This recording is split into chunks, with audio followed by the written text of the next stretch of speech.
Allez-y, sans problème. Ma question s'adresse au ministre de l'Économie et des Finances. Monsieur le ministre, le groupe américain General Electric, qui emploie 4 300 salariés à Belfort, dont 1 900 dans l'unité de fabrication des turbines à gaz, a annoncé en mai un plan de restructuration prévoyant la suppression de 1 045 postes, dont près de 800 sur le site belfortain. Face au risque de voir disparaître l'un de nos fleurons industriels, bâti sur la commande publique depuis 50 ans et atout majeur pour mener à bien la transition écologique, les syndicats et la population belfortaine sont mobilisés depuis des mois. Début septembre, vous avez exhorté la direction de General Electric à améliorer très sensiblement son plan social. Vous n'avez pas été entendu et la direction de General Electric n'a pas revu sa copie. Dans ces circonstances, il y a urgence à ce que le gouvernement prenne toutes ses responsabilités. La vente d'Alstom à General Electric, intervenue dans des circonstances plus que douteuses en 2014, se solde sur le constat d'un terrible échec qui engage la responsabilité de l'État. Or, rien n'interdit aujourd'hui à l'État, rien n'interdit au gouvernement de mettre en œuvre une solution de rachat des activités d'Alstom et d'exiger la suspension du plan social afin de réunir l'ensemble des parties prenantes, salariés, élus et citoyens, pour sauver cet outil industriel.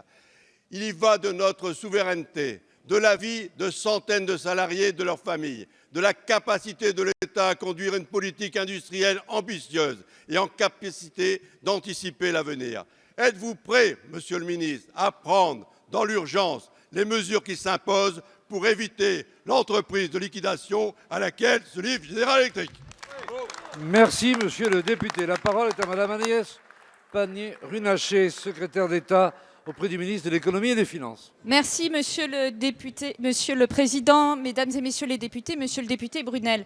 Je veux d'abord excuser Bruno Le Maire qui est précisément en réunion avec la direction de General Electric et les représentants des salariés, car l'engagement du gouvernement est total sur ce dossier.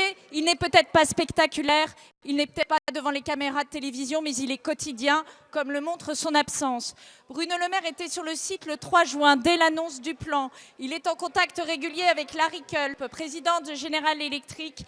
Il est en contact quotidien avec nos équipes, ceux qui agissent pour trouver des solutions. Et je veux remercier ici la présidente de région, le maire de Belfort et les parlementaires, dont Denis Sommer, qui, eux, s'emploient effectivement à tricoter ces solutions. Notre préoccupation, elle est triple, et vous le savez. Maintenir un centre industriel d'excellence, ce qui suppose un projet industriel clair pour l'avenir de la production de turbines à gaz, dont je rappelle que c'est une énergie thermique au passage.